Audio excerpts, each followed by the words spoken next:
Fala pessoal, bem-vindos a mais um Joá Podcast. Estamos E aí, aqui mais um galera? dia. Eu sou o João Carlos. Aqui é o Marcos. Salve, salve, Posidônio. E aqui é a Jéssica Sereia.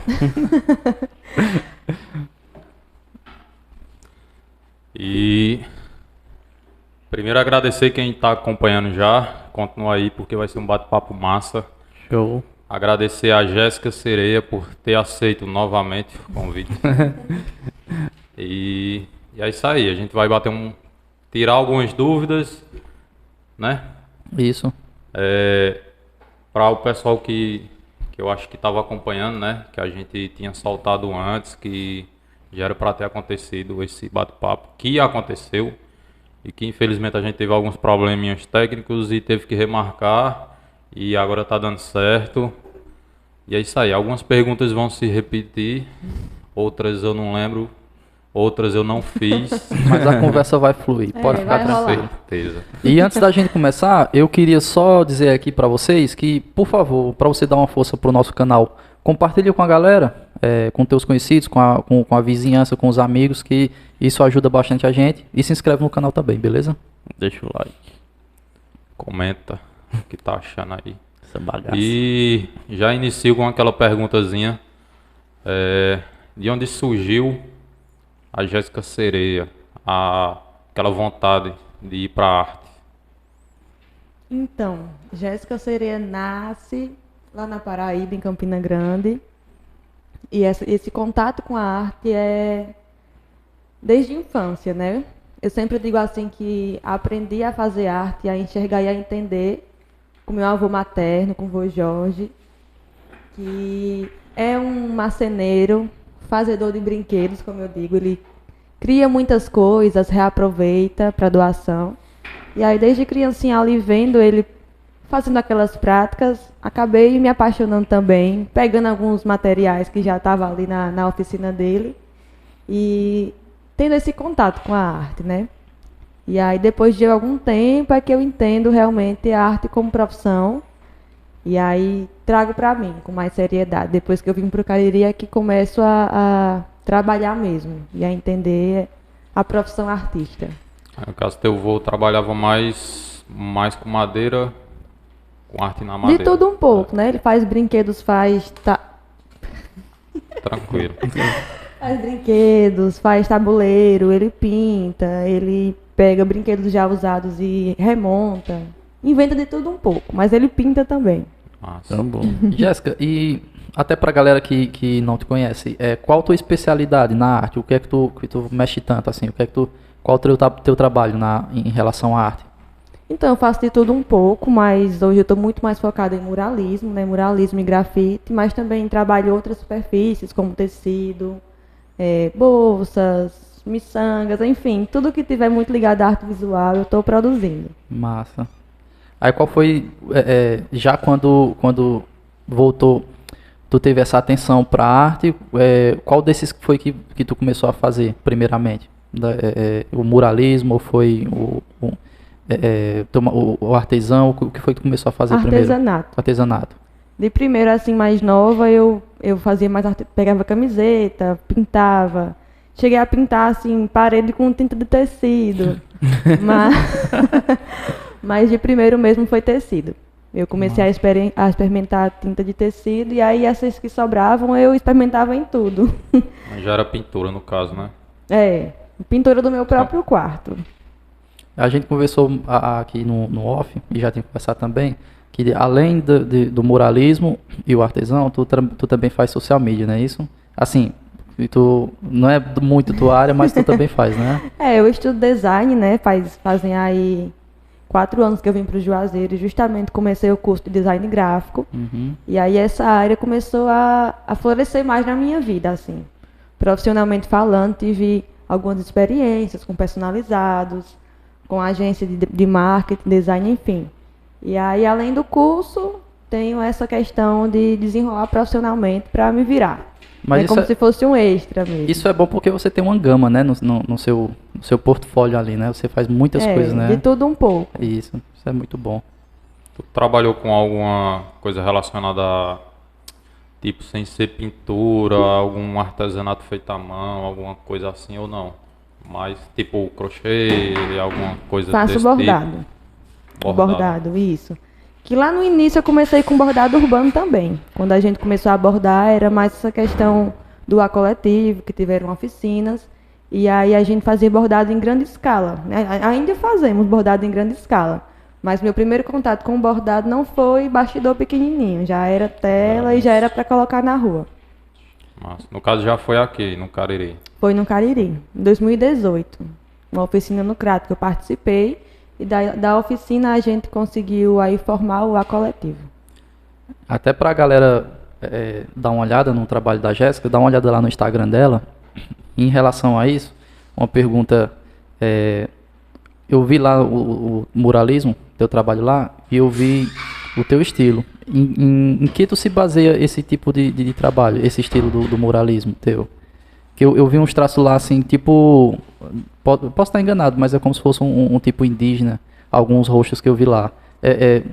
Puxa isso também no teu trabalho?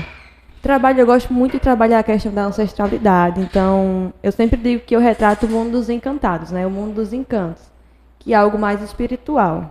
Então, a base do meu trabalho, das minhas pinturas, realmente são vivências, sentimentos mais ancestrais, mais espirituais. Então, sempre vai ter ali um personagem muito ligado a um caboclo, a um preto velho, a um herê, algum grafismo mesmo que é inspirado através dessas experiências e vivências. Massa, entendi. Então, meu trabalho tem muito esse contexto. Mas também tu chegou a pintar, não sei se tu faz mais muro de escola, essas coisas assim, de órgãos públicos assim, tu chega a pintar também? Eu já pintei uma escola municipal em Campina, a gente fez a reforma de um refeitório e foi muito bom, mas foi muito livre também, não foi nada imposto, né? A pintura eles deixaram assim, eu trabalhei mais livremente nesse contexto de refeitório mesmo, de escola. E nenhum projeto deles já pré-pronto não, né? Não. Foi tipo assim, pinta e vai. E aí eu pensei junto com o pessoal da escola, fiz um modelinho assim do meu estilo mesmo, com palavras, com personagens também. Tá no Instagram também ele. E foi bem aceito e não teve contexto religioso nenhum, nem espiritual. Mas as personagens sempre são muito parecidas. Querendo ou não, sempre vai ter um traço, né? Querendo ou não, é a sua personalidade ali, né? Não tem como transformar isso. Sendo um desenho livre, não tem como você se desligar. Nessa questão de muralismo, a maioria que tu pega é trabalho assim livre para tu criar ou geralmente é algum projeto, alguma imagem, alguma ideia que a pessoa já tem para tu fazer ali? A maioria dos meus trabalhos são mais autorais. São poucos que tem ali um projeto já premeditado, com alguma ideia pronta. Né? Um trabalho mais comercial, como a gente chama. A maioria dos meus são todos mais autorais mesmo, mais livres. Tem trabalhos feitos assim, em casa, de pessoas, tipo, alguém querendo mudar alguma coisa? Recentemente eu fiz um trabalho aqui no Juazeiro, que foi para Gabriela. E aí é na casa dela, mas também nesse mesmo contexto. Livre. Ela deu só alguma ideia assim do que queria, mas deixou tu... Isso, a ideia é que a gente pudesse trazer uma memória da infância dela, né, de uma senhora que fez parte da vida dela que foi muito importante. Que massa. E que pudesse também trazer uma figura que ela gosta muito, que é da baleia, que é um animal que traz muita força para ela, que tem todo um significado de memórias também. Então a gente conversando ali, juntou uma ideia na outra e criou um mural. Jéssica, quem falou mais assim de você pra gente, até pra te convidar, foi o Skinny. O Skinny também trabalha com arte, né? Com arte, né? Com Isso. Spray, né? Tu chegou a fazer algum trabalho com ele, muralismo, alguma coisa assim, ou não? Assim, a gente fez um freestyle na rua, né? Não chegamos a ter um grande projeto, mas aí temos muitas ideias juntos. Mas já saímos sim pra pintar na rua, pra fazer um free lá. E tuas inspirações, assim, quando tu pinta, o que é que tu mais... Ultimamente, o teu puxado, mas assim, quando tu vai pintar, o que é que tu já vem na cabeça, o que é que tu já tá pensando, entendeu? Assim, já vai sair aqui a tua inspiração mesmo, né? Quando tu tá pintando. Pois é, como eu tava dizendo pros meninos, eu sempre busco algo mais ancestral, né? Algo mais religioso, então... Para pintar, eu busco meditar ali Pego algumas referências também, né? A gente precisa sempre ter referências, mas minhas inspirações vêm muito da natureza, então eu busco muito essa questão de trazer força do mar, força da mata, e junto a minhas questões espirituais com isso, né? E aí as ilustrações nascem. Pegando esse gancho, força do mar, esse Jéssica Sereia, que eu acho que a gente já comentou, mas eu não tô lembrado de onde vem. O nome. É. Pois é, o sereia é um apelido, né? É um apelido e ao mesmo tempo é um apelido solto, assim. Eu lembro que foi uma brincadeira das meninas pela questão do meu cabelo. Ah, pequena sereia.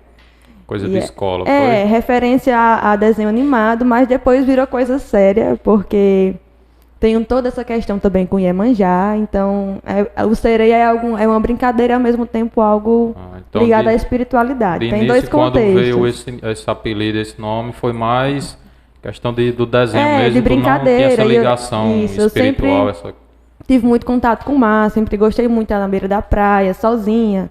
Às vezes a gente estava lá em Lucena, que é na Paraíba, e aí eu ficava um tempão sozinha, lá vai a sereia. E ficava lá perto do mar. Então é um apelido de brincadeira e ao mesmo tempo espiritual, como diz. Jéssica, já entrando na parte da religião, tu é da Umbanda, não é isso? Isso. Se eu não me engano. Isso. Como foi a tua introdução e como se passa isso na tua vida? Qual a relação na tua vida, a questão espiritual da Umbanda, tudo isso? Então, a vivência dentro da religião eu tenho desde a infância, né? Meus pais sempre foram muito próximos, muito amigos do meu sacerdote, hoje Pai Nelly. E aí, familiarmente, também tenho parentes, minha avó, que já era de terreiro. E agora em 2017, quando eu voltei para o Juazeiro, é que eu retornei à vivência no terreiro. Então, realmente me iniciei, me batizei, me consagrei. E estou aí até hoje nessa jornada.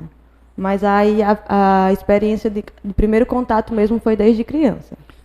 Tu lembra quantos anos? Ou não? Não me lembro.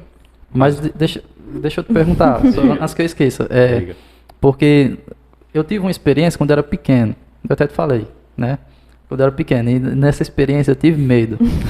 No terreiro lá. Sim. Mas e no teu caso, teve alguma coisa assim? Tu lembra se teve medo? Se foi natural pra tu? Não, eu nunca tive medo, não. A única memória que eu tenho, assim, de criança, era um banho de pipoca, que é um ritual de limpeza. Lembro de Preta Velha, lembro da defumação. Lembro que quando criança, inclusive, uma Preta Velha disse pra minha mãe, sua filha vai trabalhar de branco. E aí minha mãe achou que eu ia ser médica por muito tempo.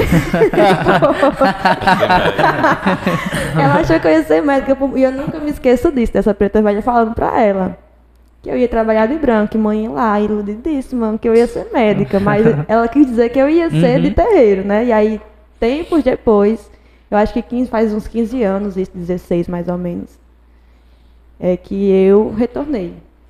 E eu sempre digo que foi uma das minhas melhores escolhas, porque me transformou como ser humano mesmo, me deu outra visão de mundo e me fez fincar raízes, né? Me fez ficar no Juazeiro e começar a minha jornada aí, de todas as formas.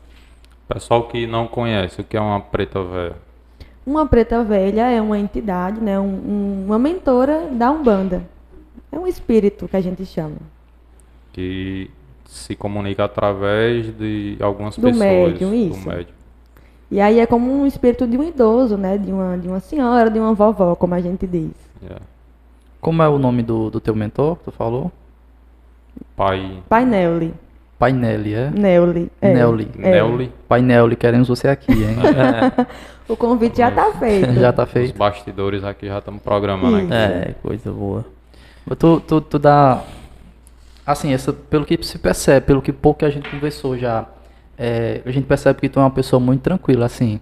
Essa tua personalidade bem calma, bem assim, bem zen, tu dá muito crédito à tua religião, à Umbanda?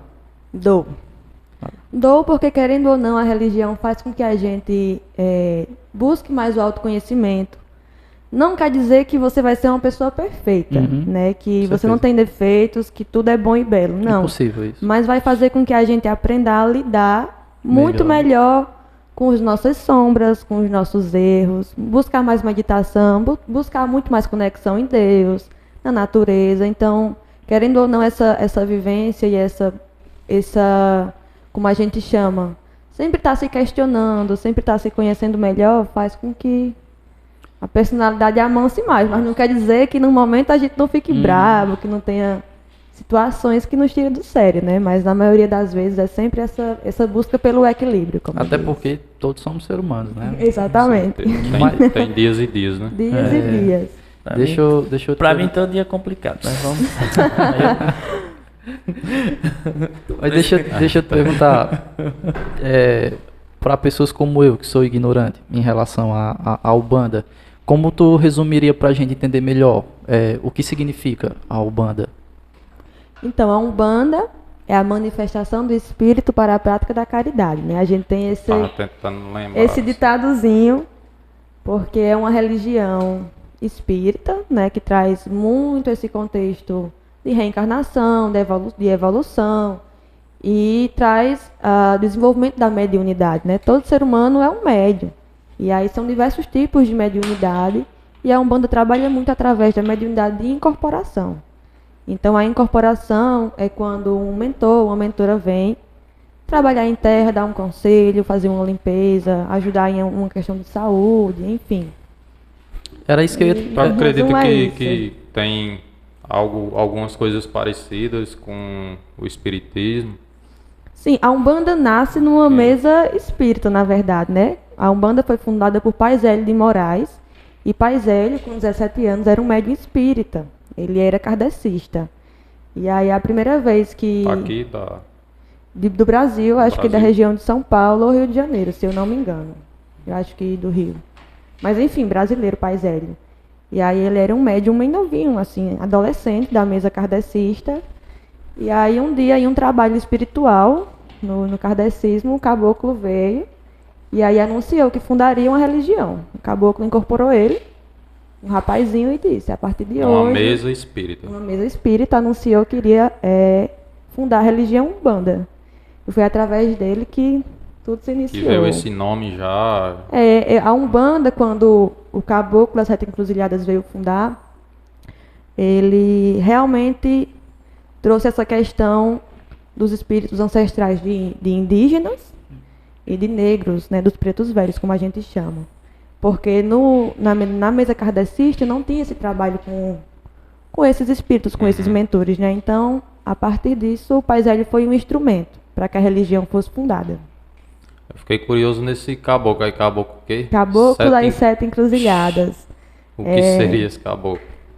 É como a gente chama de chefe da Umbanda, né? Foi o primeiro caboclo a anunciar a religião. O primeiro que Até- incorporou, né? Isso.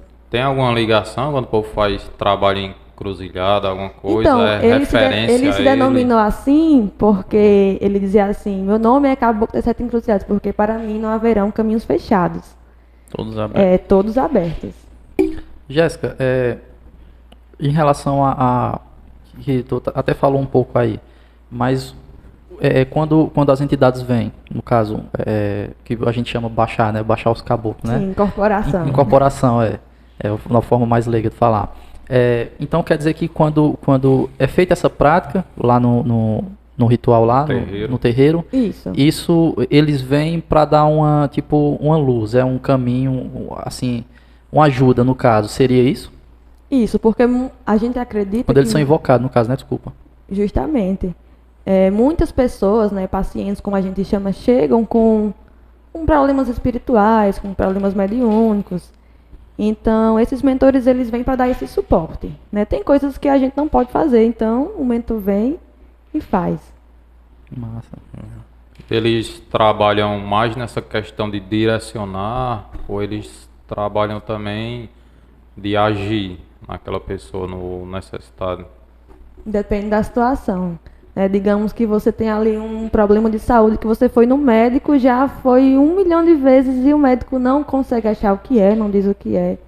Então, a mentoria, como um ser espiritual muito evoluído, porque a gente tem que entender isso, né? Não são espíritos de baixo astral, não são espíritos de pouca sabedoria, são muito sábios, tem toda uma evolução, eles vão poder ali auxiliar. Então eu já vi pessoalmente muitos tratamentos de saúde que se deram dentro do terreiro. Né, de coisas que você olhar assim e dizer, meu Deus, aconteceu. Aquela pessoa não andava, aquela pessoa está andando. Aquela perna estava inchada há tantos meses, aquelas pernas desincharam, essa pessoa está melhor. Então é muito intenso, assim, eu sempre digo que só sabe quem participa, Então, quem vivencia. no teu caso, tu já viu muitas curas assim também, muitas melhorias assim. Já sim. Já participou, né?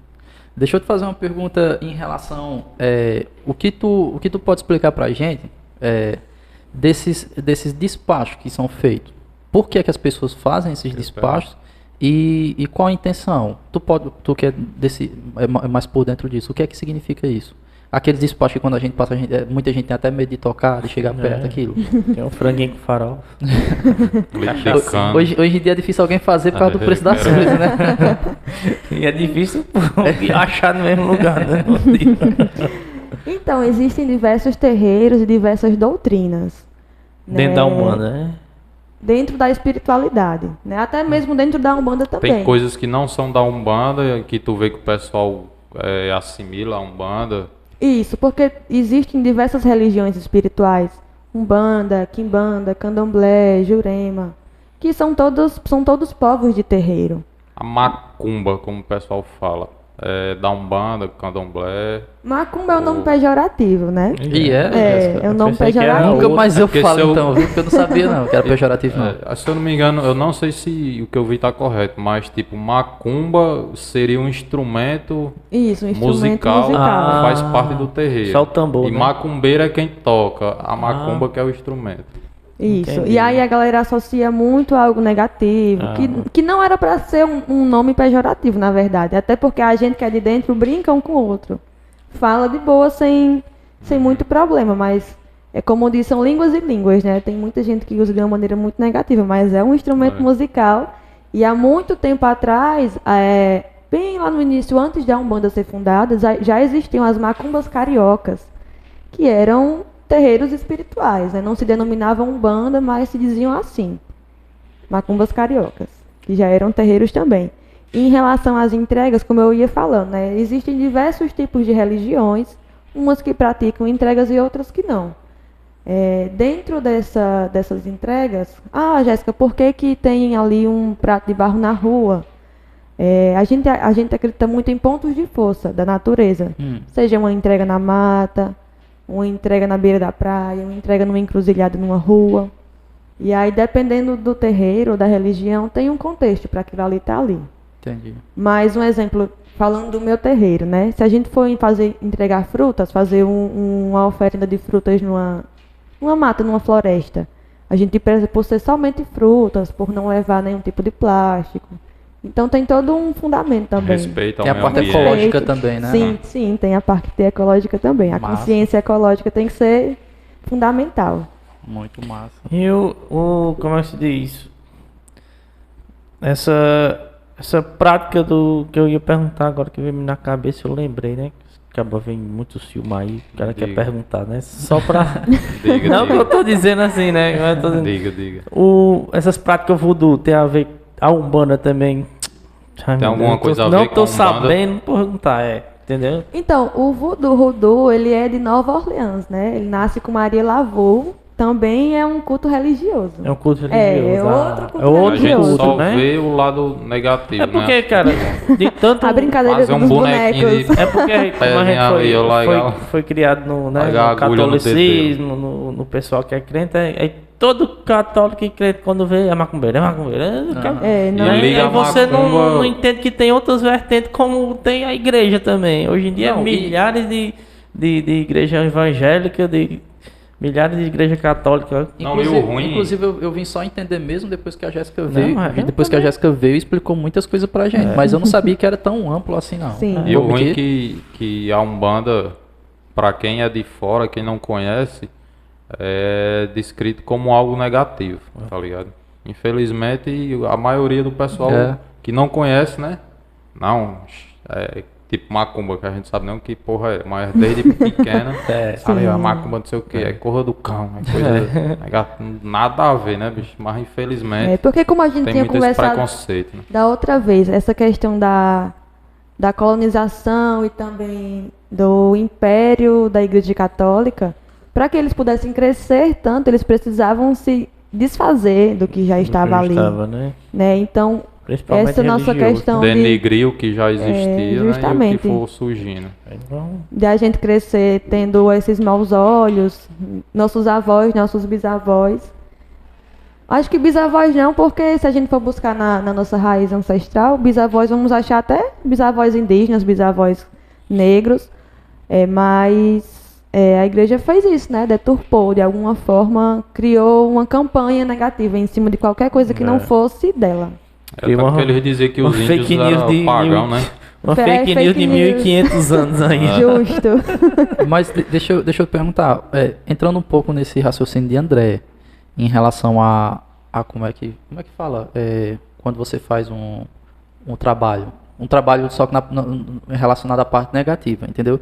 Porque eu acho assim, que se em algumas coisas eu acho que se existe o bem, provavelmente também deve existir o mal, né?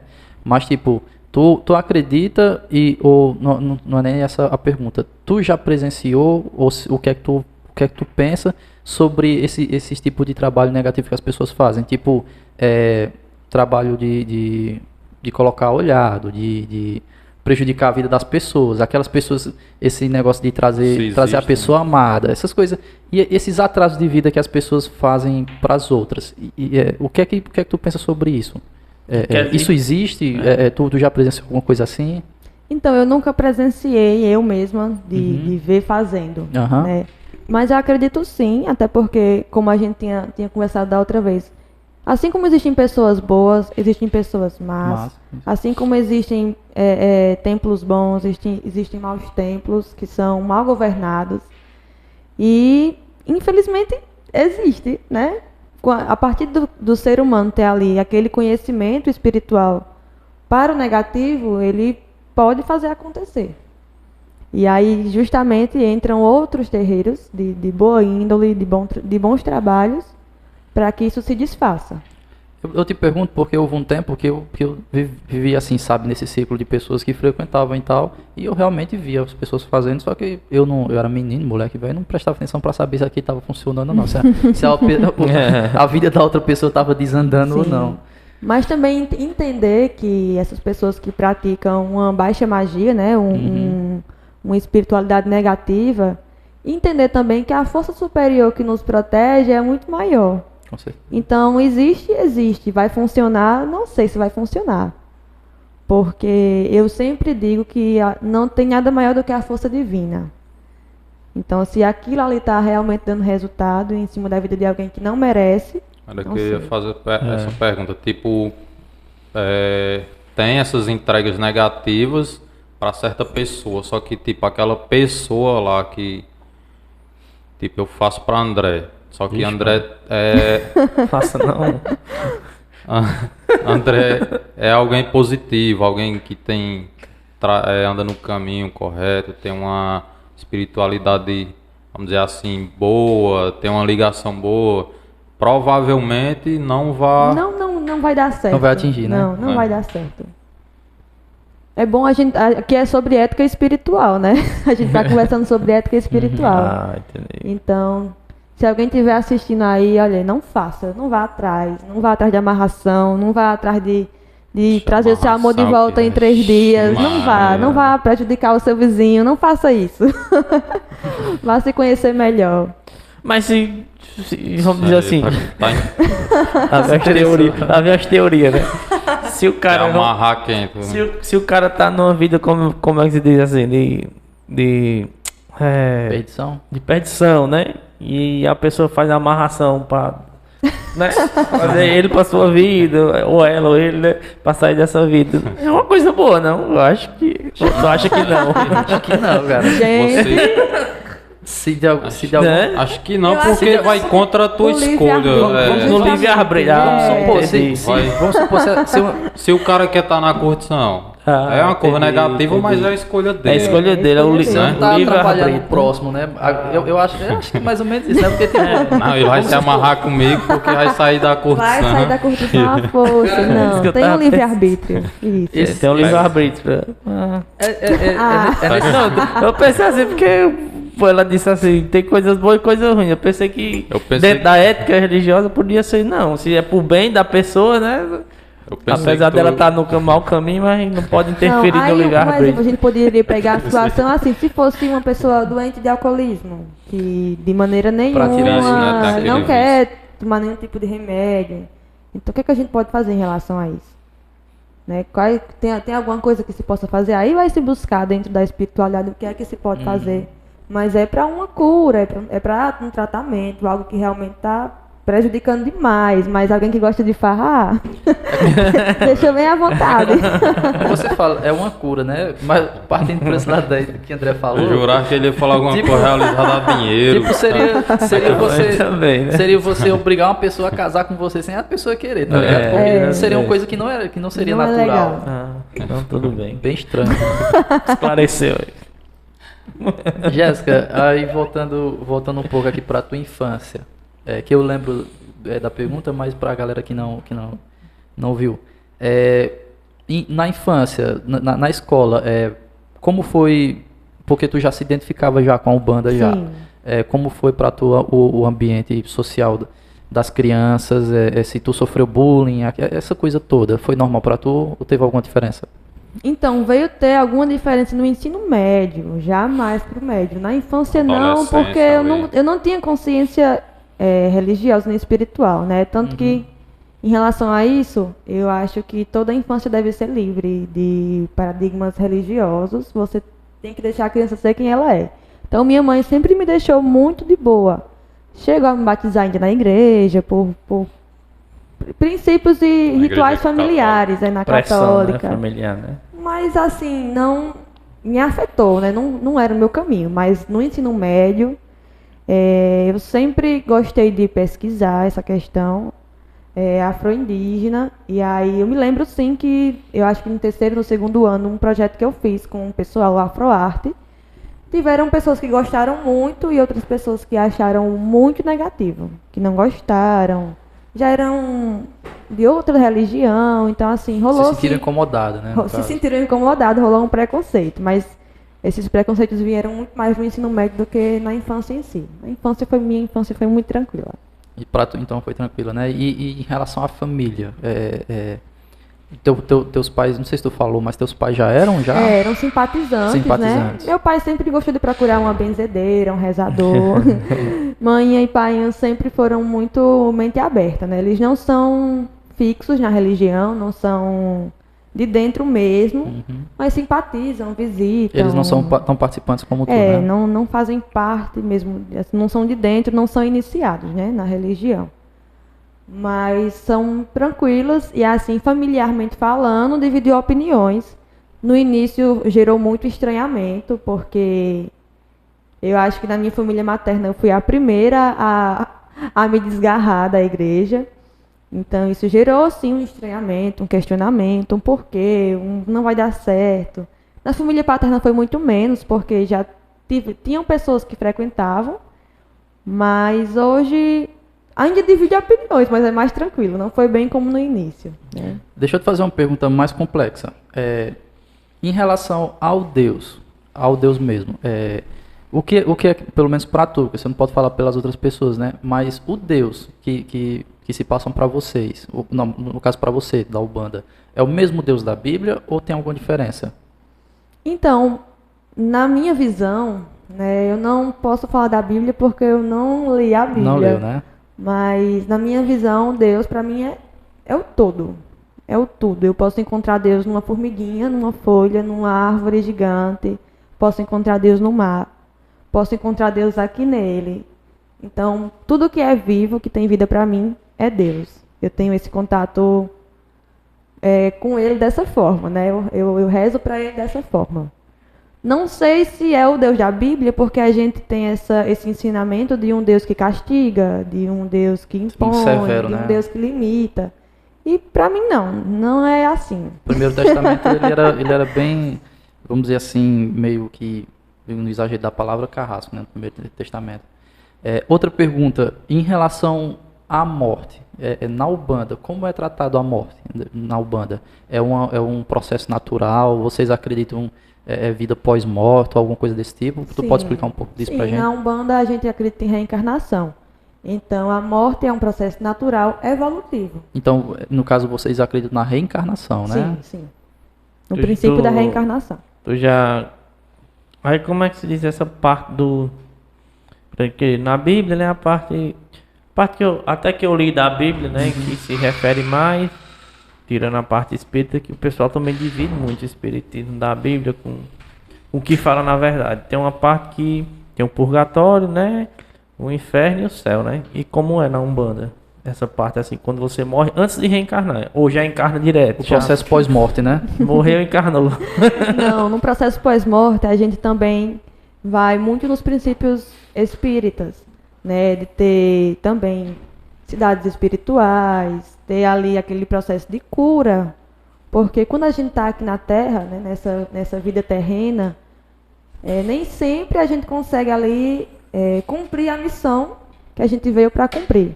Muitas vezes, vou dar um exemplo assim, eu vim para cumprir minha missão na minha mediunidade, aí eu me desvirtuei, não fui por esse caminho, fiz mal a outras pessoas, fiz mal a mim mesma.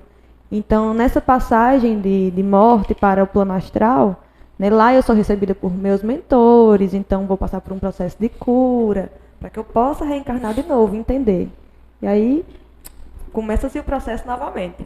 E se, vamos dizer assim, se o cara, né, vamos dizer assim, se a pessoa está engajado, se a pessoa dá um banda, né, e tal, né? Diga. Não, aí mas mesmo assim, faltou a palavra. Vamos começar a estudar, começar a fazer umas perguntas melhor. Tá com receio de falar. Não, mas se eu dizer assim, tem a parte, porque no cristianismo, né, se você sabe e não pratica, você já está condenado, né? Porque você teve a luz de tudo, te dá explicação, sua você vida não foi é ignorante criada, sobre você aquele não é ignorante assunto. sobre aquele assunto. Você não pratica ali, se você não pratica, Escolha sua, seu seu pé já está queimando. já está queimando. E na Umbanda também, se vocês têm um ensinamento e tudo, da ética, da espiritualidade e tudo, mas mesmo que você esteja engajado, mas você sabe o que tem que fazer de bom, né? Para si, para os outros, Não faz. e não pratica assim, aí como é? Tem um peso maior. Qual é a condenação? Tem um É isso que eu peso maior quero saber. dependendo das suas ações, porque como a gente conversou, tudo tem o bom, tudo tem o ruim. Então, assim como existem colônias espirituais no astral, né, que vão lhe receber para uma cura e tal, dependendo do nível de maldade que você agiu, tendo consciência do que deveria fazer, também tem zonas umbralinas, como a gente chama, que seriam zonas espirituais densas, carregadas, que você como espírito iria passar por esse processo. Não diria como um castigo ou condenado ao inferno, não diria assim, mas por um processo que foi escolha sua. Então, até que você entenda que você errou, você como espírito encarnado fez muito mal a alguém, você vai passar por ali para poder atingir outra evolução. Então, tudo vai muito da consciência do espírito, né, da sua Eu consciência. queria perguntar, tipo... Mas lá não tem essa, como é que se diz? Não tem essa... Na Umbanda não tem essa visão de eternidade, né? Lá você passa e Não, depois a gente tenta acredita na aqui eu perguntar. evolução. na evolução, né? Se ele Sempre passa na por lá, ele evolução vai dos sair seres. Isso. e vai voltar. Mas Mas tem sempre um nesse ciclo, tipo, é como eu não sei se é o budismo, que fala você em atinge... Isso, existe. A gente, se tem limite, né? Um dos espíritos que a gente usa muito como exemplo, assim, de que foi alguém que a gente conheceu, tem história, é Chico Xavier. Né? Aí disse que Chico Xavier é um espírito evoluidíssimo, que não retorna mais à Terra. porque Que ele já hoje é chegou como um no- mentor Por isso que ele não espiritual. reencarna mais, não fala com ninguém, né? Isso, é como o budismo. Chegou ao... Aquele meme. Não fala com ninguém. Diz que ele não fala com ninguém. Aqui tem aquele meme. Quando tava aqui, se comunicava com todo mundo. Esse vídeo. Quando... Cancela André aí. Tô querendo entender que os caras... André Entendi. ficou vermelho agora. Entendi. Deixa eu- Agora eu entendi essa parte aí. Agora o povo fica fazendo piada, mas porque o pessoal não conhece, né? Isso. Não conhece. Então quando ele vem, eu acho que na última etapa da evolução, ele já chega aqui, né? Com poder mais carregado, com. Como é que se diz? Com Um ser comunicação mais de entre os luz. dois mundos que o Chico tinha, entendeu? Por isso que quando ele vai, ele não volta mais, que ele já atingiu, né? O ápice, É, vamos o dizer ápice, assim. né? Isso. Que a gente chama de Cara, mestre. agora- já- Tô- Profundo. Profundo. Pareceu o Monarca. Né? Não, o Nath tá perdendo patrocinadores, eu não quero não. Jéssica, deixa eu te perguntar duas coisas. Perdeu o caldinho. Duas coisas, mais uma de cada vez.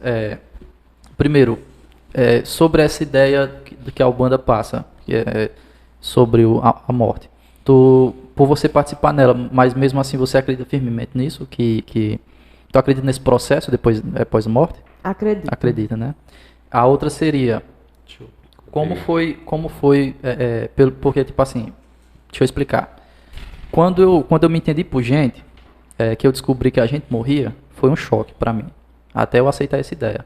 E como foi pra tu, quando tu se entendeu como gente, e desse processo até agora, porque eu acho que quando você descobriu que morria, sabe, que você apagava e tal, como foi esse processo pra tu, e agora que você sabe o significado, porque eu acredito que quando você descobriu isso, você não tem essa ideia ainda Sim. da Ubanda, né, que teria esse processo todo. Até dá mais uma tranquilidade pra gente, né, saber que ter uma esperança que tem alguma coisa depois, né? Mas como foi pra tu esse processo? Então, eu me lembro que o primeiro contato que eu tive com a morte, quando na infância, foi justamente a perca de minha avó, né, de minha avó paterna. E eu tenho recordação que ela, nessa época, ela já me passava muita segurança em relação à espiritualidade. E era? Quando criança eu não tive esse susto da morte, não tive esse medo. Eu acho que a morte ficou muito mais pesada de lidar agora, por incrível que pareça, mas por questão do apego, né? Porque a gente cresce e passa a se apegar muito mais às pessoas, tem mais noção de apego, de perca, de sentir falta.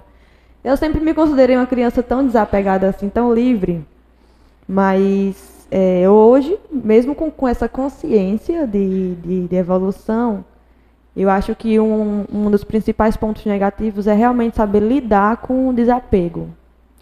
Desapego Eu acho que físico. foi a partir do momento que eu comecei a ter medo de verdade mesmo assim, de procurar fazer alguma coisa para ir o mais tarde possível, quando eu passei a ser pai. Era isso que eu ia E falar. terminar assim. Justo.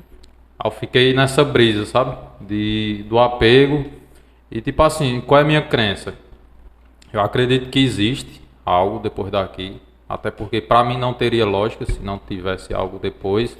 Só que o que eu acredito é que depois que depois que a pessoa for, não vai lembrar de nada, tá ligado? Quando eu digo de nada, é de ninguém, de todos os momentos que eu passei aqui, de todas as pessoas que eu conheci, da minha filha, do meu avô, da minha avó, dos meus parentes, tá entendendo? O meu medo não é de morrer. O meu medo Perder as memórias, é porque né? eu Perca sei da que eu vou memória. perder aquelas memórias, tá ligado? Pelo menos na minha crença até agora, é o que eu acredito. Eu ainda sou Que é o que... Eu ainda sou nessa ideia, acompanhando essa ideia tua ainda, eu sou apegado à vida, né, vamos dizer assim, porque tipo, eu tive esse choque, como eu falei pra você, só que eu tive um choque pior ainda depois que eu fui pai. Porque tipo assim, nenhum pai quer ver o filho indo antes dele, entendeu? Eu acho que, assim, lógico que a gente não quer escolher, mas se fosse você, nenhum pai quer que... O pai quer ir primeiro, tá entendendo? Eu acho que a dor O pai de... não quer ir, né? Não, mas... Quer Mas ir, se for mas pra se escolher, for... quer ir Não, primeiro.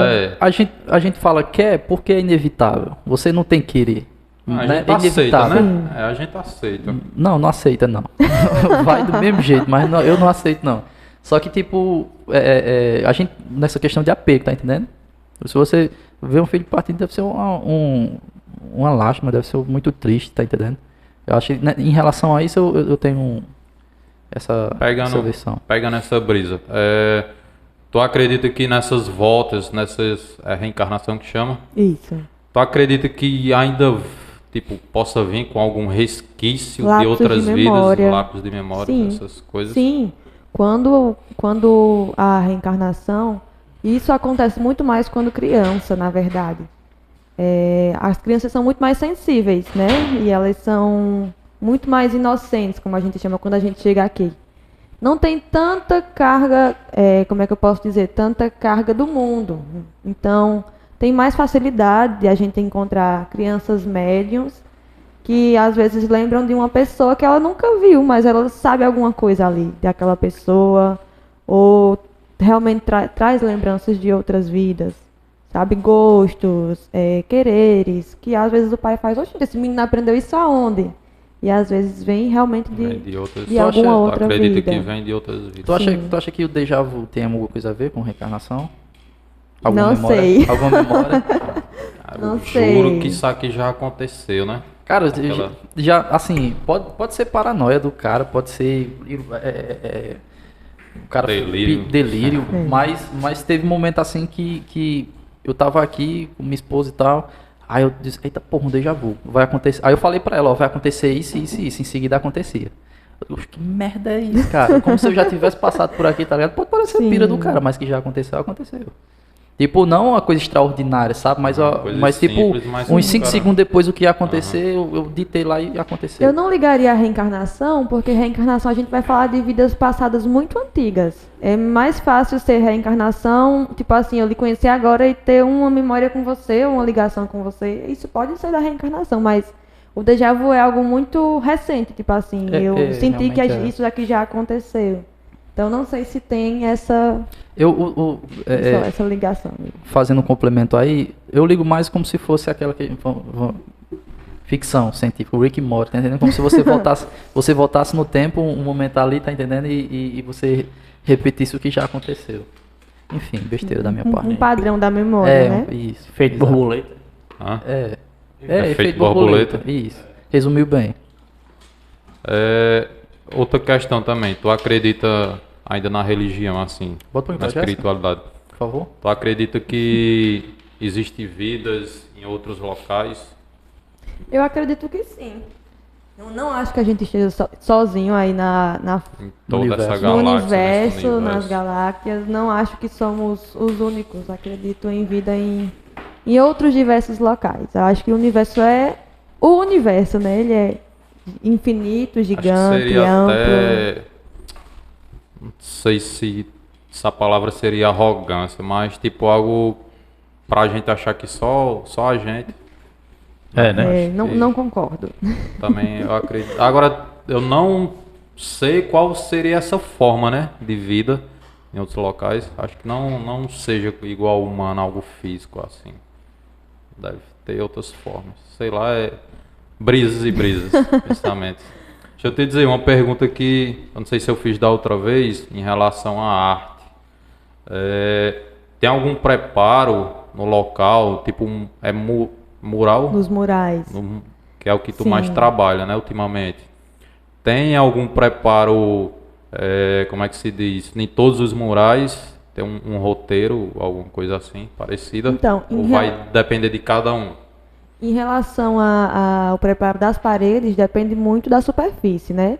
Dependendo da cor, a parede está num tom marrom e eu preciso colocar um tom mais claro, amarelo. Então tem que ter um preparo da tinta, das cores. Tá muito esburacada e aí eu vou trabalhar no pincel. Então tem um preparo da superfície com massa corrida, de lixar. E um preparo de extensão mesmo, de passar o desenho do papel para a parede. Tem alguns tipos de técnicas que eu tinha até citado na nossa conversa, que eu não tenho tanta técnica, eu sempre fui muito do olhômetro, de vai e faz. Foi que acho que eu perguntei, foi até na questão de tamanho, né? Isso. Se faz primeiro o desenho no papel, para jogar na parede. Isso, normalmente eu faço um rascunho na própria parede, faço um rascunho no papel e desse rascunho um rascunho na parede.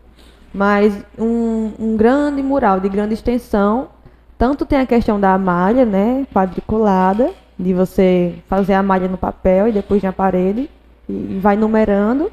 E também tem uma outra técnica, que é você fazer desenhos aleatórios, pegar a pintura no celular, e aí desse desenho aleatório na parede, você meio que faz uma junção dos dois. E vai cobrindo, pontinho por pontinho dos desenhos. Tem vários tipos de técnica, desse Aí, no preparo caso, para tu fazer a não tem uma pintura. fixa assim. Não, ainda não tem uma fixa, até porque depende muito do tamanho da parede. Se ela E for dependendo- pequena, mediana, eu... É uma técnica, depende de outra, já é outra técnica, né? Ah, entendi. Pra quem não entende, qual o tipo de tinta mais usado? Ou é tipo, pode mudar de tipo de tinta ou geralmente acrílica, óleo, sei lá. Então, para a parede geralmente é a tinta látex, né? Você pode usar Tinta tanto... látex. Tem a branca, que dá para misturar com bisnaga. Eu uso muito bisnaguinha, que é o corante pequenininho, né? Para fazer tonalidades diferentes. Mas também você pode pegar Você já usa a ela tinta na branca, pronta. Isso, e misturo para fazer cores. Mas também pode pegar uma gama de tintas prontas, né? Coloridas. E aí também tem o spray, que já é outra técnica, que é a do grafite. Já trabalhou com spray já? Trabalho com os dois. Yeah. Isso. Qual tu acha melhor assim pra ti? Eu prefiro muito mais os pincéis. O pincel. Porque o spray também tem que ter um controle da sua mão, um tempo de experiência. E aí meu tempo de experiência com spray é pouco. É pequeno e eu dou preferência aos pincéis. Mas sempre uso aqui e acolá para fazer algo diferente no mural mesmo. Mas meus murais normalmente tem muito mais o teor dos pincéis do que Pincéis, né? dos sprays. Jéssica, em relação a que a gente tava conversando aqui, tá bem corrido pra tu, tá? Graças a Deus, né? Mas e aí, pessoalmente, o que é que tu gosta de fazer? Teu hobby, assim, se tu tem algum hobby que tu gosta de fazer nas horas vagas que te faz relaxar, e o que te faz relaxar nas horas vagas? Leitura, gosto muito de ler, gosto muito de escrever. Às vezes me arrisco em escritas poéticas muito pessoais, assim, muito íntimas. Eu gosto muito de pesquisar, por incrível que pareça, algo que me relaxa é estar pesquisando coisas novas, estudando, lendo. Qual tipo de leitura tu gosta mais?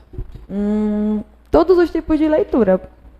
Todos os tipos de leitura, até questões históricas, questões políticas, questões sociais, questões de herbologia, tipo estudo de ervas.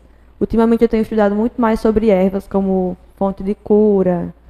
Enfim, é diverso. É mesmo. Pode falar. Eu ia perguntar para ela explicar pra gente a questão da Jurema Sagrada, né? Isso, era isso que eu ia falar. Que tem aqui da região, que tu faz parte também. Então, a Jurema Sagrada é um culto religioso, né, de matriz indígena, de matriz brasileira, de matriz nordestina.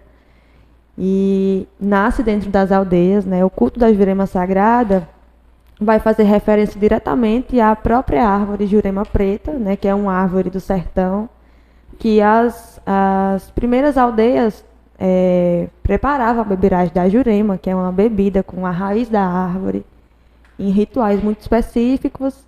E aí, com o tempo, esse culto da Jurema se urbanizou, né? Entrou para os terreiros também.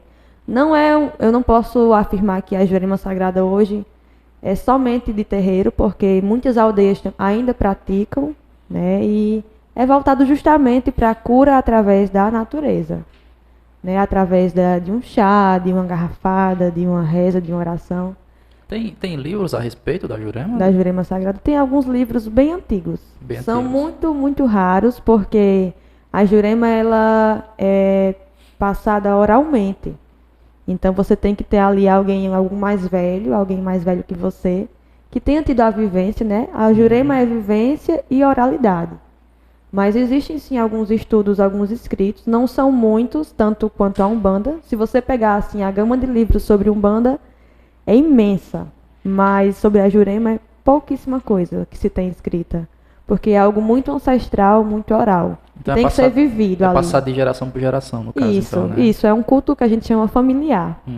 Entendi. E é mais voltado, no caso, para cura, né? Para medicamentos, né? No caso. Isso. Massa. Ela é diferente da ayahuasca. A Jurema Preta. Então, a gente sempre tenta distinguir os vários significados de Jurema.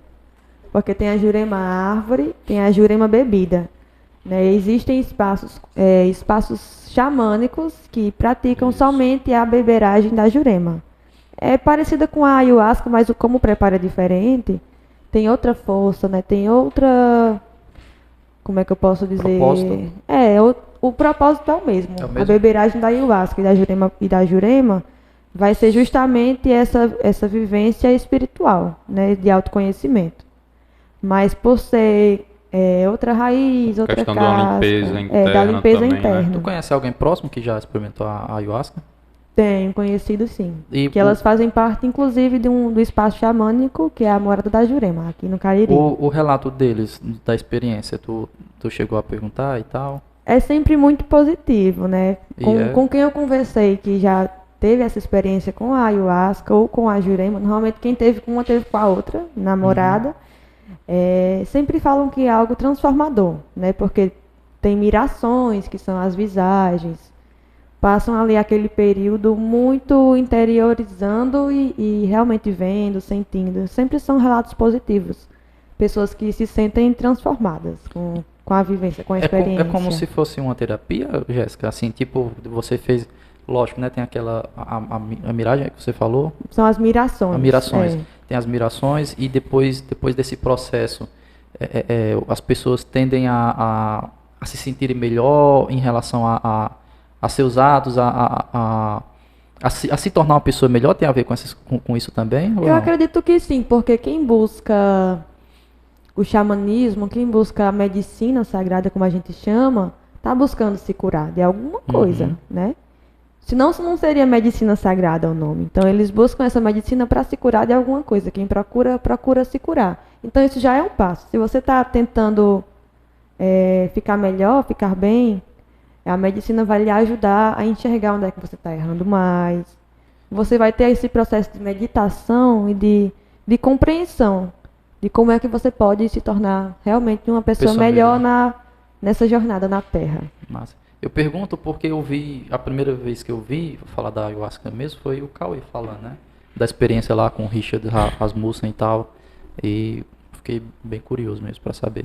Também tinha e tenho curiosidade, só que Mas eu não tempo sei, pra cá eu fiquei mais receoso. eu não sei se eu tenho coragem de Aquela fazer, reportagem fazer do Oscar Magrini na Record, né? Que ele foi uma vez numa tribo e experimentou, né? A ayahuasca, ele passou mal com essa porra. O filho daquele cara, segundo ele, que ele era ator da Globo, se não me engano, diretor também. Ele é irmão do filho de Chico Anísio, o filho dele morreu e ele colocou na conta da ayahuasca. Acho que foi. Não viu não? No Inteligência Limitada ele foi lá? Não sei se tu viu não, né? Não, é porque, na verdade, antes de você passar por esse processo ritualístico, tem que ver também questões de saúde física, né? Tem a anamnese, tem a ficha de anamnese para entender. Tem algum problema cardíaco? Tem algum problema com ansiedade? A medicina da floresta não é para todo ser da cidade. Tem que se entender isso também. Como é que, um exemplo... Às vezes a pessoa é cheia de problema tipo, experimentar tudo sem... Justo. E tipo, tem quantidade também, né, Jéssica? Uma quantidade certa, num local certo. Infelizmente, assim como tudo, as próprias medicinas também estão sendo deturpadas por pessoas que chegam numa aldeia, são bem recebidos, percebem como é que se dá o ritual e quer fazer na cidade, vende caro, faz de qualquer forma. Vai uma vez, e mete outras pessoas em grandes replicar roubadas. onde Isso, mora, infelizmente, como isso também se fosse acontece. especialista naquilo. É por isso que eu tenho receio, porque assim, curiosidade eu tenho bastante. E assim, até vontade de fazer, sabe? Só que eu fico meio receoso porque quem tem a Porque, assim, Sim. a vida, eu acho que assim, a vida de uma pessoa da aldeia, né, que tá ali todo dia só consumindo produtos naturais, né? Não é como a nossa. Não é como a nossa. Vive com a luz do sol, dorme bem, acorda no horário, dorme bem. Tem todo um seu padrão ali, né? Bem melhor do que o nosso. Ele é parte daquela floresta, ele é parte daquela ciência. Né? E a gente às vezes chega e invade esse mundo de maneira que não vai saber a consequência.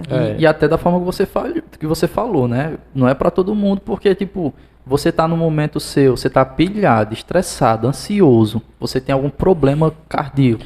A vida toda se enchendo de glúten. É provável que vai dar A merda, vida né? toda se enchendo de Coca-Cola. Aí Usando chega lá, droga. não, vou... usando outros entorpecentes, aí chega lá, não, vou... vai ser... Tem que ir com calma, tem que ir com conhecer, calma, pesquisar, anamnese. Pegar Tem todo o um histórico processo, ali. né? Eu não acho justo culpar a medicina. Eu culpo a quem procurou. Os atos falhos Sem daquela conhecer, pessoa, né? né? E realmente tem total sentido, porque não é pra todo mundo, né? Você tem, Não. é justo, é como se fosse um médico lhe receitando um remédio, né? Primeiro ele vai fazer os exames pra saber se aquele remédio cabe a você, né? Faz total Justamente, sentido. justamente. Essa questão da espiritualidade ainda, o pessoal que está acompanhando e tem alguma curiosidade ou quer conhecer mais essa questão da Umbanda. Sabe dizer onde o pessoal pode procurar, com quem fala, como tipo, lá no terreiro vocês recebem pessoas que vão só para olhar, conhecer. Sim, sim. Tem pessoas que vão só para conhecer o espaço, né? Que a gente já está aberto à visitação. Tem pessoas que vão para Onde é? buscar algum suporte no São José, na rua Engenheiro Apolônio Macedo da Costa, ali no São José. Nós temos redes sociais também, para quem quiser entrar em contato, para que possa entender melhor, pesquisar algum horário, algum dia que está disponível para ter esse contato com a religião. Rede social do Do terreiro. terreiro, isso. Eu Qual posso o nome passar. lá? O Instagram é Céu Cabocla Iracema. Pronto, a gente vai deixar aqui na descrição, pego contigo, e a gente deixa aqui na descrição, o pessoal quiser conhecer, acessar, entrar em contato, dá uma olhadinha aí. Engenheiro Apolônio ali por trás do Atacadão, é? Isso. Eu trabalhei bem ali, ó. Na rua Bem Engenheiro Apolônio, pertinho. bem pertinho. Outra curiosidade, tu falou não sei se é grupo, alguma coisa daqui em relação à arte, o A coletivo. O A Coletivo. Isso. O A Coletivo foi, eu sempre digo que é assim, minha primeira experiência com arte urbana. Né? Nós somos um grupo de mulheres que desenvolvemos práticas têxteis, digamos assim, práticas manuais mesmo, bordado, crochê, intervenções com lambe-lambe. Que é Eu lambe-lambe. Já ia perguntar. Sim. Então, lambe-lambe é uma prática também da arte urbana, que aí consiste em você pegar... Chamativo esse nome. O pessoal não pensar que é lambendo o povo, né? Não, gente. Lambe-lambe, que putaria. É uma prática da arte urbana, que consiste em você fazer uma cola artesanal mesmo. E aí, vocês já viram, tem É tipo aquele na grude. rua toda, é o grude, faz o Lembra do grude. grude aí que o pessoal a gente fazia intervém na com papel. bandeirinha. Isso. Entendi. Aí Mas é aí- arte com ele. Isso, no nosso caso a gente faz um exemplo, dependendo da intervenção, a gente pode usar esse lambe com bordado. E aí o bordado vai ser pregado em cima. Então são práticas manuais diversas, a gente sempre tenta diversificar. Quando tu veio pra cá em 2017, não foi? Isso. Pro Joá. Já existia esse A coletivo ou tu participou da fundação dele, da criação? Participei da fundação, né? O A Coletivo ele nasce em 2018, através de uma oficina que foi realizada no Crato, e aí da nossa primeira intervenção, fruto da oficina, a gente decidiu se reunir e desenvolver essas práticas realmente. É tanto que a gente chegou, eu acredito que em pouco tempo, a participar de um festival, acho que em menos de 6 meses de fundação, participar do Concreto em Fortaleza, dando uma oficina de bordado urbano lá. Massa. Então a gente passou uma semana dando essas aulas e aí teve a intervenção com os participantes da oficina. É composto por artistas mulheres. Somos 4 São mulheres hoje. 4, né? A Dália, Chainá, Cleo e eu. Todas daqui do Joá ou... Do Cariri. Cariri. Menos eu, né, que sou paraibana, mas sou caririense de coração, por escolha. Tem, se eu não me engano, tem um local no Crato que ele é bem movimentado nessa questão da arte, né? Comunidade do Gesso, alguma coisa assim, se eu não me engano. Vocês fizeram algum trabalho lá?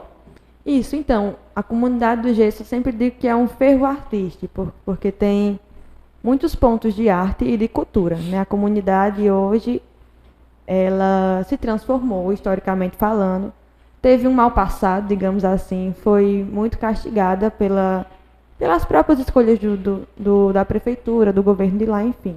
Fica onde ali, localização no Crato? Próximo da linha, é o último ponto da linha do metrô. Bom, Eu não do sei gesso, acho que eu não- dizer o nome eu acho que não sei se é em frente à Refesa, eu sou péssima de localização. Mas aí, mesmo é realmente no último ponto da linha do metrô, desce ali, dobra Ali ali. perto da praça, onde tem, onde saem os ônibus, as Topics, ou não? Isso, Mais Isso. ou menos ali, né? Bom, ali tem que perto do conhecer São qualquer Luís. dia.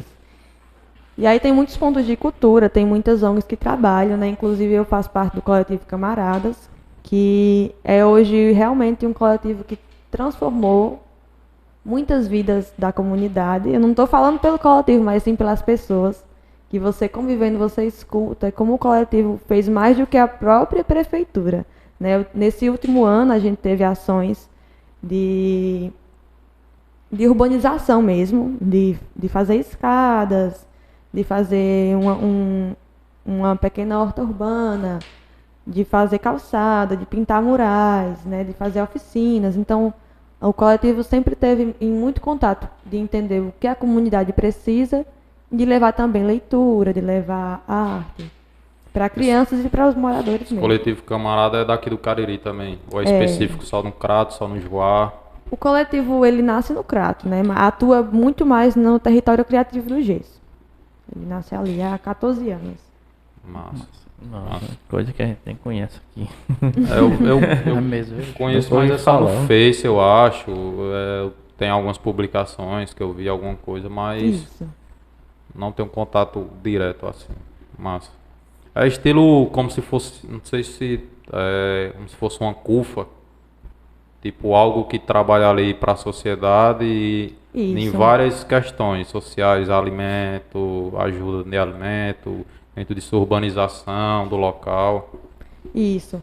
E, inclusive, algo que eu achei muito importante, né, que foi um ponto-chave da gente ter conseguido o apoio da Lei Aldir Blanc, é que o dinheiro da Lei Aldir Blanc, além de ser investido dentro da urbanização da comunidade, foi feito com as mãos da comunidade.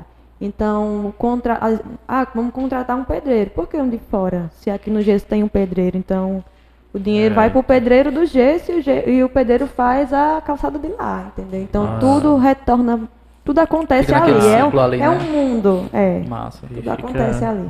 Uma mão lava a outra, né? Que às vezes vai fazer, tipo, que nem aí, vai fazer um trabalho pegar nossa realidade. Fazer um trabalho ali no aeroporto, aí uma construção, alguma coisa, aí pega uma empresa de outro lugar, aí os caras vêm de fora para trabalhar lá e tem pedreiro, tem servente ali na comunidade, desempregado. Sim, precisando, principalmente agora, né? A gente está com um projeto de fazer a pintura de algumas casas, a pintura da frente das casas, e pegar pintores da própria comunidade e aí fazer uma oficina com a comunidade de bordado para bordar o número das casas. Que massa. Então, todo o show de pensamento bola. tem que ser ali dentro. Nunca Voltado, fora. né? É. Pode acontecer sim de ter projetos, oficinas para fora, mas hoje o coletivo atua e pensa e sente e cresce junto com a comunidade. Muito bom, Show de cara. bola, né? Pegando essa questão da arte, tu já fez trabalho fora daqui, do Joá, do Cariri? Receber algum convite para trabalhar fora, fazer alguma arte? Eu já pintei. Assim que a gente saiu do Festival Concreto com o bordado, eu comecei a testar, né, a me descobrir no muralismo. Então depois eu pintei tanto em Salvador, como pintei em Fortaleza e pintei ali em Cumbuco, em Massa. Calcaia. Jéssica, Aí foram eventos ou convite privado? Foram eventos de festivais. Foram tu festivais. tinha falado pra gente sobre o trabalho muralístico que tu fez. O maior. Qual foi mesmo que tu tinha falado pra gente? Foi aqui no Juazeiro, que foi justamente na casa de Gabriela. Foi o maior, foi o da baleia. Foi quanto tempo que foi pra finalizar ele? Foram 5 dias. Caramba. 5 dias de pintura. Nossa. Teve um trabalho também que teve um destaque, se eu não me engano, foi no Instagram que eu vi, eu não lembro onde foi. Que é um mural bem grande também, que tem, eu não sei se é personagens encantados, que nem tu fala. Eu acho que foi o último, com as crianças. Que É eu bem não sei se é de um colorido. projeto, numa ONG, né, alguma coisa assim. Justamente, foi o último mural que teve, assim, uma certa repercutida positiva, que foi esse na comunidade do Gesso. Foi com o coletivo, foi a Mostra IP que a gente realizou. E aí foi um mural em homenagem às crianças do Gesso, mas também em homenagem aos Ereis, né, que são como protetores crianças, são infantis, assim.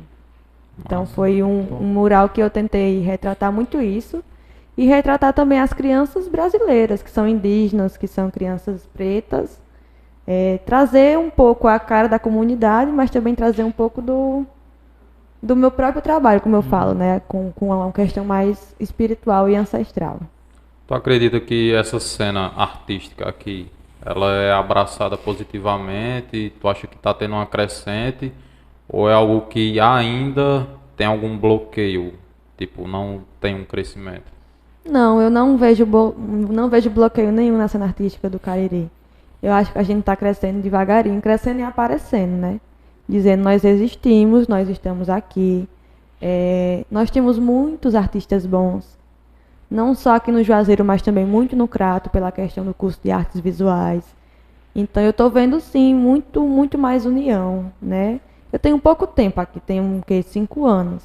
Não tinha tantas vivências, mas vamos colocar de 2 anos para cá. Já com a vivência artística, eu estou vendo muito mais união em relação a isso. Também estou vendo que a galera de fora está nos enxergando, né? Olha ali tem arte. E a demanda é boa, né, Jéssica, aqui também, em relação ao trabalho? Sim, sim. É um bom lugar. Que bom. Sempre comparo muito com Campina, né? Lá em Campina Grande, a cultura da arte urbana, ou realmente a cultura artística, não é tão valorizada como aqui. Então é um bom lugar para se ser artista. Tem alguma Consideração? Eu só queria agradecer novamente pela paciência. Novamente, mais uma vez. Por ter colado com a gente. Eu que agradeço pela oportunidade, aceito, mais uma né? vez. E mais uma vez, pra galera se inscrever no nosso canal e compartilhar. Avisar que Por favor. primeiro o link da descrição é do canal de cortes. Dá um pulinho lá, se inscreve, porque a gente vai deixar os melhores momentos desse bate-papo, como dos outros. Você tá com tempo corrido e tal, dá uma olhadinha, um videozinho mais curto, trechos interessantes. Você dá uma olhada, gostou, tá com um tempinho, assiste na íntegra, né? Exato. Agradecer. Agradecer de novo. Colocações, agradecimentos. Não, Pessoal, onde o pessoal te encontra nas mídias sociais, quiser conhecer teu trabalho. Então, eu só tenho realmente mais uma vez a agradecer a vocês que estão assistindo, aos meninos, parabenizar mais uma vez pelo projeto, né? Desejar força, desejar crescimento. Obrigado. Que realmente o Joá Podcast só tem a crescer. E quem quiser me encontrar, vai lá no Insta, vai no Face. O @ do Insta é Jéssica Sereia. No Face é tanto Jéssica Santos, que é meu perfil pessoal, quanto Jéssica Sereia também. E estamos por aqui, que precisar de pintura, de arte, de uma reza, de uma conversa, de um cafezinho, estamos por aqui. Café. Valeu, pessoal. Obrigado. Obrigado, galera. junto. Valeu. Até a próxima. Até a próxima.